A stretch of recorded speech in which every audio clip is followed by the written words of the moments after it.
हुआ है, ठीक है। आइए दोस्तों बढ़ते हैं मैदान सीरीज का एपिसोड नंबर 52 आपके सामने, और साइंस जो है इसका एपिसोड नंबर 2 जो है ये आपके सामने आ रहा है, ठीक है। देखिए फर्स्ट क्वेश्चन देखना, दूरी मापने की सबसे बड़ी इकाई कौन सी है आपकी? दूरी मापने की सबसे बड़ी इकाई कौन सी है? वह है पारसेक। पारसेक जो है सबसे बड़ी इकाई है। और प्रकाश वर्ष पूछे ना आपसे कि प्रकाश वर्ष किसकी इकाई लिखना आपके? लाइट ईयर भी दूरी की इकाई है, ठीक है। बड़ा महत्वपूर्ण सवाल है। पारसेक सबसे बड़ी इकाई है, ठीक है। और प्रकाश वर्ष पूछूं आपसे, यह भी दूरी की इकाई है, ये आपको छापना है। हां, कितने रन से जीता, किसने कितना रन बनाया, तुम्हें सब कुछ पता है, मुझे भी पता है रसगुल्ला, पर तुम पढ़ाई की बात क्यों नहीं करते कभी दोस्तों? मैंने सवाल पूछा तुरंत आपका आंसर है, हर कोई लिख रहा है सर भारत जीत गया। तुम पढ़ भी लिया करो रसगुल्ला, कभी मैं सवाल पूछूं आप ऐसे आंसर दो, कितनी खुशी मुझे होगी दोस्तों ना। पढ़ाई की बात में टाइम फिस गई भैंस पानी में, ठीक है। आगे देखिए, एम्पियर कैंडेला वाट पूछूं आपसे, किसका एम्पियर किसी का लेना? एम्पियर किसी का? एम्पियर जो लेना आपके, एम्पियर जो है वो जो विद्युत धारा से करंट जो होता है उसकी इकाई एम्पियर होती है, ठीक है। कैंडेला पूछूं आपसे, ज्योति तीव्रता से कैंडेला होती है, ठीक है। इसके अलावा वाट किसी का? वाट छापना, वाट किसकी? वाट जो आपके और शक्ति की पावर की इकाई वाट होती है, ठीक है। तो पावर की वाट है, ज्योति तीव्रता की इकाई कैंडेला है, और धारा की एम्पियर आपको नोट करना है, ठीक है। अगर पूछो तो आपसे किसी सर्किट में पूछे आपसे, सर्किट में आपके सर्किट में तो धारा आ रही है, सो यस या नो, ठीक है। धारा आ रही है या नहीं आ रही है, यस या नो पूछूं आपसे, उसको बताने वाला कौन सा? गैल्वेनोमीटर उसको बताने वाला, ठीक है। और उस धारा की मात्रा कितनी आपके, कितने एम्पियर की धारा आ रही है, उसकी मात्रा क्या होगी बताने वाला कौन? एमीटर होगा, ठीक है। तो धारा की मात्रा क्या होगी? एमीटर बताएगा। और धारा आ रही है नहीं आ रही है बताने वाला कौन होगा? गैल्वेनोमीटर होने वाला, ध्यान रखिएगा, ठीक है। आगे देखिए, चलती हुई दोस्तों मोटर कार के अचानक रुकने पर उसमें बैठे यात्री का आगे की ओर झुकना दोस्तों, किसका एग्जांपल आपके? Law of inertia. कौन सा? लॉ ऑफ इनर्शिया जो है इसका एग्जांपल लिखना आपके, लॉ ऑफ इनर्शिया, इसको बोलते हैं हम लोग जड़त्व का नियम बोलते हैं, इसका एग्जांपल है, ये आपको ध्यान रखना है, ठीक है। लॉ ऑफ इनर्शिया दोस्तों आपके जड़त्व का नियम जो है इसका एग्जांपल आपके, हम चल रहे हैं गाड़ी भी चल रही है, गाड़ी दोस्तों रुक गई, हम नहीं रुके और तो हम आपके सीधा आगे गए, गाड़ी के सीधे बाहर निकल गए, वो है लॉ ऑफ इनर्शिया, जड़त्व का नियम, ठीक है। नोट करना, कोई चीज स्थिर है तो वो स्थिर रहेगी, और कोई चीज गतिशील रहेगी जब तक उसके ऊपर कोई बल नहीं लगाया जाए, कोई फोर्स उसके ऊपर ना लगाया जाए, ठीक है। बंदूक से गोली चलना दोस्तों, बंदूक से गोली चलाने पर पीछे की ओर धक्का लगना, रॉकेट का दोस्तों उड़ना जो है किस नियम का एग्जांपल आपके? इसको बोलते हैं एक्शन रिएक्शन फोर्स। क्या बोलते हैं इसको? एक्शन रिएक्शन फोर्स बोलते हैं। इसी को हम बोलते हैं क्रिया प्रतिक्रिया नियम। क्या बोलते हैं इसको? क्रिया प्रतिक्रिया नियम कहते हैं। दोनों आपको ध्यान रखना है, ठीक है। एक्शन रिएक्शन फोर्स आपके और क्रिया प्रतिक्रिया नियम कौन सा आपके? वो है न्यूटन का थर्ड नियम। एक्शन रिएक्शन फोर्स, क्रिया प्रतिक्रिया नियम आपके, गोली चलाने पर पीछे की ओर धक्का लगना आपके, रॉकेट का उड़ना आपके, नाव से उतरना लिखना आपके, नाव से उतरना, ये सारे इसी के एग्जांपल, ठीक है। आपने उसको बोला आई लव यू दोस्तों, उसने थप्पड़ मारा आपके, ये भी न्यूटन का थर्ड नियम है ना, एक्शन रिएक्शन का फोर्स है, ठीक है। आगे देखिए, कपड़ा सुखाने की मशीन, दूध से मक्खन निकालने की मशीन कौन से सिद्धांत पर कार्य करती है? कपड़ा सुखाने की मशीन पूछो आपसे, अरे वॉशिंग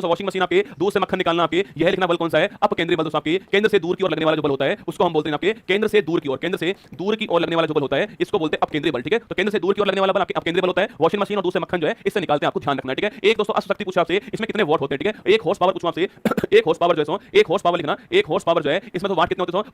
पावर पूछो आपसे, पावर मतलब पावर क्या होता है? वर्क अपॉन टाइम पावर होता है, ठीक है। कार्य करने की जो दर होती है उसको क्या बोलते हैं? पावर कहते हैं, ये आपको ध्यान रखना है, ठीक है। सवाल पूछो आपसे कि एक हॉर्स पावर कितना के? 746 वाट है, ये भी आपको छापना है, ठीक है। 746 वाट होता है एक हॉर्स पावर में, आपको ध्यान रखना है, ठीक है। पृथ्वी के दोस्तों ग्रेविटेशनल त्वरण का मान कितना होता है आपके? ये छापना कितना दोस्तों? ये होता है आपके 9.8 मीटर पर सेकंड स्क्वायर जो है, ये इसकी वैल्यू होती है, जिसको आप 10 कहते हो ना भाई, आपके 9.8 आपके मीटर पर सेकंड स्क्वायर जिसकी वैल्यू होती है। अगर दोस्तों पूछे आपसे कि भाई ये दोस्तों ये क्या सो, ये है पृथ्वी की सतह आपके, अगर मैं बोलूं आपसे कि यहां से मैं ऊपर जाऊं दोस्तों आपके, या फिर यहां से नीचे जाऊं मैं आपके, तो जी के मान पे क्या प्रभाव पड़ेगा? यहां पर जी का मान सर्वाधिक होगा, ठीक है। पृथ्वी की सरफेस जो सतह जो होती है उस पर जी का मान अधिकतम होता है, छापना, ठीक है। सवाल पूछे आपसे जी का मान अधिकतम कहां होगा? जो सरफेस होगी पृथ्वी की वहां पर होगा जी का मान अधिकतम, ठीक है। अगर उसमें ऊपर गया तो जी का मान क्या होगा? कम होगा, ठीक है। और स्पेस के अंदर क्या होगा? स्पेस के अंदर जो है जी का मान आपका 0 हो जाएगा, ठीक है। वहां कोई ग्रेविटी आपको फील नहीं होगी, आप वहां पर उड़ सकते हो, ठीक है। और वही दोस्तों पृथ्वी का केंद्र होता है, सेंटर जो होगा, केंद्र के अंदर भी क्या होगा? जी का मान आपका 0 हो जाएगा, नीचे आने पे भी जी का मान कम होता है, ठीक है। तो सतह से ऊपर जाने पर या नीचे आने पर जी का मान कम होता है, छापना। सतह पर तो मैक्सिमम होता है, स्पेस में 0 होता है जी का मान, और सेंटर के ऊपर भी 0 होता है जी का मान, ये आपको ध्यान रखना है, ठीक है। आगे बढ़िए दोस्तों, ग्रहों की गति से संबंधित नियम जो है देने वाले कौन सा आपके? केपलर साहब। कौन सा? केपलर साहब ने दिया आपके, केपलर साहब ने 3 नियम दिए किसके? ग्रह जो है आपके गति जो है उसके 3 नियम देने वाले कौन? केपलर साहब थे, इनका नाम भी आपको ध्यान रखना है, ठीक है। आगे देखिए दोस्तों, ध्वनि ऊर्जा को दोस्तों विद्युत ऊर्जा में कन्वर्ट करने वाला उपकरण कौन सा है? ध्वनि ऊर्जा, मैं बोल रहा हूं, मेरे पास ये माइक्रोफोन लगा हुआ है यहां पर, और ये माइक्रोफोन दोस्तों आपके मैं जो बोल रहा हूं उसको कैच कर रहा हूं, कैच करने के बाद दोस्तों आपके इस तार के द्वारा आपके यहां पर पहुंच रहा है, और फिर दोस्तों आपके कान में ईयरफोन लगा हुआ है, फिर दोस्तों आपकी जो विद्युत ऊर्जा है वो आपके कान में लाउड के रूप में सुनाई दे रही है। मैं बोलूं रसगुल्ला, मैंने बोला रसगुल्ला, तो रसगुल्ला इस तार में गया, इस तार में जाकर रसगुल्ला जो है वो इस तार से नीचे पहुंच गया, और फिर दोस्तों आपके माइक जो आपके कान में जो ईयरफोन लगा हुआ है उससे आपको सुनाई दिया रसगुल्ला, ना। तो ये काम होता है, ठीक है। सवाल पूछूं आपसे कि दोस्तों ध्वनि जो है, ध्वनि को साउंड को दोस्तों आपके तो इलेक्ट्रिसिटी जो होती है आपके इसमें कन्वर्ट करने वाला कौन है, और इसको साउंड में कन्वर्ट करने वाला कौन? देखो साउंड में कन्वर्ट करने वाला कौन? Loud speaker. कौन? लाउड स्पीकर जो होता है आपके, लाउड स्पीकर छापना, ये साउंड में कन्वर्ट करने वाला कौन आपके? वो हो गया लाउड स्पीकर, ठीक है। तो साउंड में कन्वर्ट करने वाला लाउड स्पीकर, ठीक है। और ध्वनि को दोस्तों आपके इलेक्ट्रिसिटी में आपके माइक, कौन? माइक जो आपके ये इसको कन्वर्ट करने वाला, ठीक है। तो ध्वनि को इलेक्ट्रिसिटी में कन्वर्ट करने वाला माइक हो गया, ठीक है। और जो विद्युत ऊर्जा इसको साउंड में कन्वर्ट करने वाला लाउड स्पीकर हो गया है, ये आपको ध्यान रखना है, ठीक है। जो आप सुन रहे हो दोस्तों, जो आप सुन रहे हो वो ये है, ठीक है। और जो मैं बोल रहा हूं वो ये है, ठीक है। लिखो, ये है कुमार गौरव। कौन है? ये है कुमार गौरव दोस्तों। और जो आप सुन रहे हो ये है रसगुल्ला, ठीक है। ये रसगुल्ला है तुम्हारे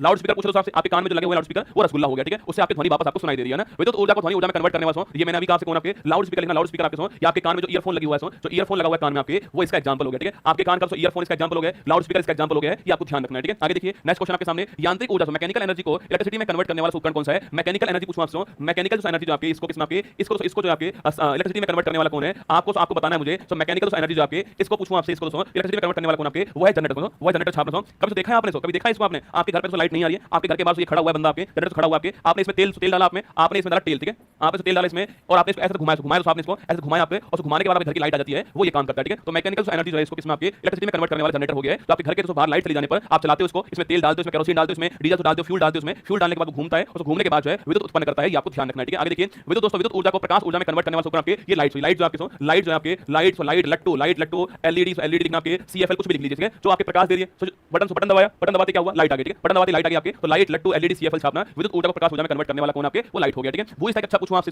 कितनी ऊंचाई पर होती है ये दोस्तों पृथ्वी हमारी आपके, और इस तरीके इससे आपके इससे 36,000 किलोमीटर ऊंचाई पे कौन आपके वो होती है, कौन छापना, वो होती है आपके जियो स्टेशनरी ऑर्बिट होती है, वो इसका अच्छा होती है जियो स्टेशनरी ऑर्बिट, आपको ध्यान रखना है, ठीक है। तो पृथ्वी से 36,000 किलोमीटर ऊंचाई पर जियो स्टेशनरी ऑर्बिट होती है, आपको ध्यान रखना है, ठीक है। बाकी दोस्तों ये ऑर्बिट जो होती है आपके यह भी आपके 24 घंटे के अंदर आपके एक चक्कर पूरा करती है, और दोस्तों यहाँ जो आपकी पृथ्वी जो आपके ये भी 24 घंटे में एक चक्कर पूरा करती है। मतलब दोस्तों जियो ऑर्बिट जो है वो इसकी तुलना में क्या स्थिर रहती है, इसलिए दोस्तों यहाँ हम जो है जो हमारे संचार जो उपग्रह होते हैं उनको स्थापित करते हैं, आपको ध्यान रखना है, ठीक है। पहली बात तो ऊंचाई कितनी है इसकी, इतनी इसकी चाहिए, ठीक है, 24 घंटे में एक चक्कर पूरा करती है, ठीक है। वही दोस्तों ये भी पृथ्वी जो आपकी ये भी आपके 24 घंटे में एक चक्कर पूरा करता है, ठीक है। दोनों स्थिर है तुलना में आपके, इसलिए आपको ध्यान रखना है, ठीक है। आगे देखिए पृथ्वी के लिए पूछूं आपसे पलायन वेग कितना, आपके एस्केप वेलोसिटी कितनी आपकी, ये दोस्तों वह वेग जिससे आपकी कोई वस्तु जो है इस पृथ्वी के ग्रेविटेशन से बाहर निकल जाके वो होता है 11.2 किलोमीटर पर सेकंड आपके, इसको बोलते हैं हम लोग एस्केप वेलोसिटी, क्या बोलते हैं, इसे बोलते हैं हम लोग एस्केप वेलोसिटी, ये आपको ध्यान रखना है, ठीक है। तो पूछे आपसे पलायन वेग का मान कितना होता है, 11.2 किलोमीटर पर सेकंड सुना है। अगर दोस्तों अगर मैं आपको उठा के ऊपर फेंकूं दोस्तों ना, अगर मैं आपको उठाऊं और ऊपर फेंक दूं आपको, और आपको फेंकने की स्पीड कितनी हो, 1 सेकंड में 11 किलोमीटर आपकी स्पीड हो, तो आप दोस्तों जो पृथ्वी है ना इस पे कभी वापस लौट के नहीं आओगे। मैंने इसको फेंका ऊपर, इसको नीचे आ गया, ग्रेविटेशनल फोर्स है ये नीचे आ गया, पर दोस्तों मैं इसको अगर इतनी स्पीड से फेंक दूं कि आपके ये इस ग्रेविटेशन से बाहर निकल जाए तो ये वापस कभी नहीं आएगा दोस्तों। इसको बोलते हैं क्या, इसको बोलते हैं हम लोग एस्केप वेलोसिटी बोलते हैं। पृथ्वी छोड़ के भाग गया, क्या पृथ्वी छोड़ के भाग गया, एस्केप वेलोसिटी इसको कहते हैं, ठीक है। दाब का मात्रक क्या है और वायुमंडलीय दाब को कैसे नापते हैं, ठीक है। दाब का मात्रक पूछूं आपसे, दाब का मात्रक पास्कल, पास्कल भी दाब का पास्कल लिखिए, पास्कल दोस्तों आपके पास्कल और आपके लिखना आपके पास्कल दाब का मात्रक हो गया लिखना आपके, और वायुमंडलीय दाब पूछूं आपसे कैसे नापते हैं आपके, बैरोमीटर से नापते हैं, आप जानते हो, ठीक है। तो बैरोमीटर से दाब नापते हैं, बाकी पास्कल दाब का मात्रक आपको ध्यान रखना है, ठीक है। अब अगर आपसे पूछ ले,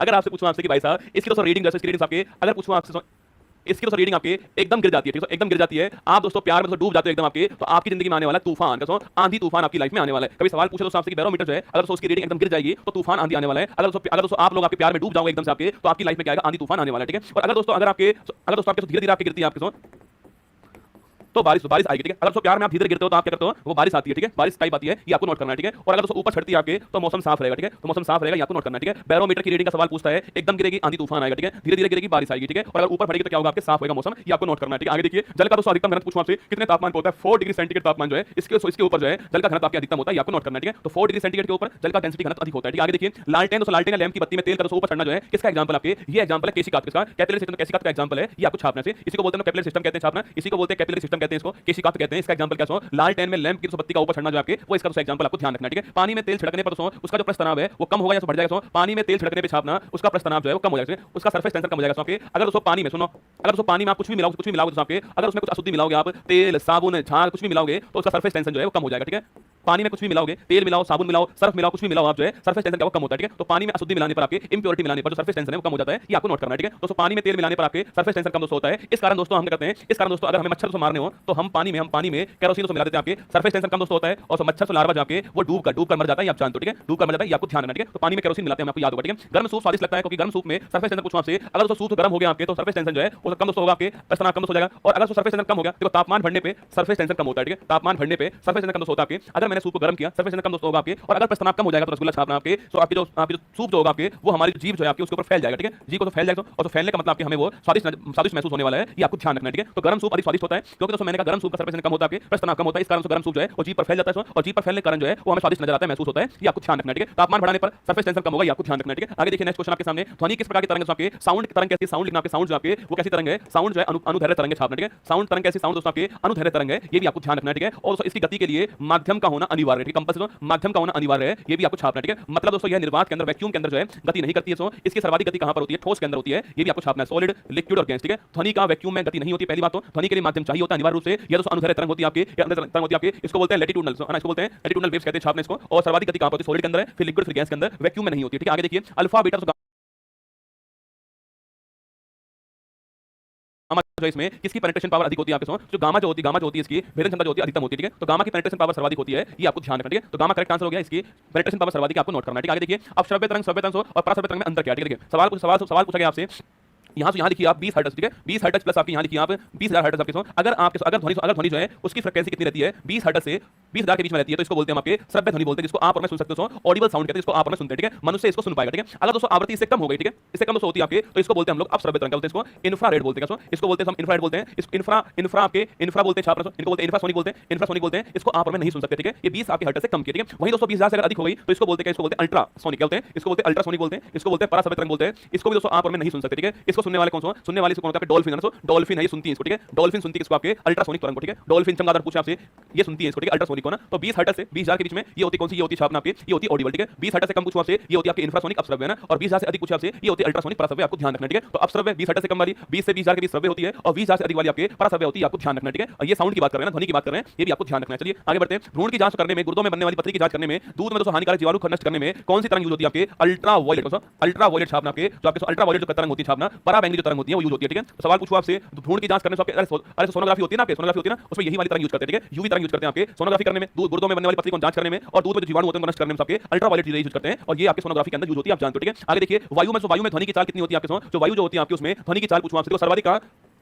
सर्वाधिक होती है ठोस के अंदर ना, सॉलिड में होती है, ठीक है। सवाल पूछे तो वायु के अंदर ध्वनि की चाल कितनी होती है छापना, अरे वायु में पूछूं आपसे ध्वनि की चाल जो कितनी होती है, ये आपको बताना है। आज शाम को 8 बजे अर्जुन सीरीज का एपिसोड नंबर 3 आने वाला है। आप एसएससी का कोई भी एग्जाम दे रहे हो, आपके लिए वो सीरीज जो है ब्रह्मास्त्र साबित होने वाली है, तैयार है ना। आज शाम को एपिसोड नंबर 3 के अंदर, ठीक है। सवाल पूछा मैंने आपसे कि ध्वनि की चाल वायु में कितनी होती है, 332 मीटर पर सेकंड लिखना, इतनी साउंड की चाल होती है कहां पर, वायु के अंदर, ये आपको ध्यान रखना है, ठीक है। आगे देखिए, परम शून्य ताप कितना होता है आपके, अरे परम शून्य ताप पूछूं आपसे 0 केल्विन पूछूं आपसे, इसको बोलते हैं आपके परम शून्य ताप बोलते हैं आपके। और इसको अगर कोई पूछूं आपसे इसको सेल्सियस में कितना छापना, बताओ परम शून्य ताप पूछूं आपसे, इससे कम ताप नहीं है ना, इससे कम ताप नहीं होगा, इसको बोलते हैं परम शून्य ताप कहते हैं, ठीक है। इससे कम तापमान नहीं होता है। सवाल आपसे कि इसकी वैल्यू कितनी, दोस्तों आपके इसकी वैल्यू सेल्सियस पूछो कितनी होती है, देखो परम शून्य ताप जिससे कम तापमान ना हो सके, संभव नहीं है आपके, उसको बोलते हैं परम शून्य ताप, ठीक है। सवाल पूछो आपसे 0 केल्विन, इसका ठीक आंसर है। वहीं दोस्तों अगर पूछे आपसे इसी को हम -273 डिग्री सेल्सियस जो है, ये भी कहते हैं, आपको ध्यान रखना है, ठीक है। दोनों एक ही बात है। आगे देखिए, पदार्थ की चौथी दोस्तों अवस्था कौन सी आपके, सॉलिड, लिक्विड, गैस और प्लाज्मा, कौन सी है, सॉलिड, लिक्विड, गैस और प्लाज्मा जो है, प्लाज्मा इसकी फोर्थ अवस्था है, ठीक है। हवा दोस्तों आपके कितने सवाल लिख दिए इसने, अच्छा लास्ट है, ठीक है। हवा यौगिक दोस्तों, हवा यौगिक है, मिश्रण आपके हवा क्या, हवा क्या आपके, हवा जो आपके क्या है, हवा पूछो आपसे कंपाउंड है, मिश्रण है आपके, हवा से मिक्सचर है ना, हवा जो है वो मिक्सचर है आपके, ये आपको ध्यान रखना है, ठीक है। आगे देखिएगा, इलेक्ट्रॉन प्रोटॉन इलेक्ट्रॉन की खोज करने वाले थॉमसन साहब के, थॉमसन साहब तरीके आपके, प्रोटॉन पूछो खोज करने वाले कौन आपके, ये थे गोल्डस्टीन साहब तरीके आपके, और न्यूट्रॉन खोज करने वाले कौन, चैडविक साहब थे, ये आपको ध्यान रखना है, ये खोज करने वाले, ठीक है। चलिए दोस्तों आगे बढ़ते हैं। अब आप सुन लीजिए, आज दोस्तों बुकशाला ऐप पर हमारे 1 साल पूरा हो चुका है ना।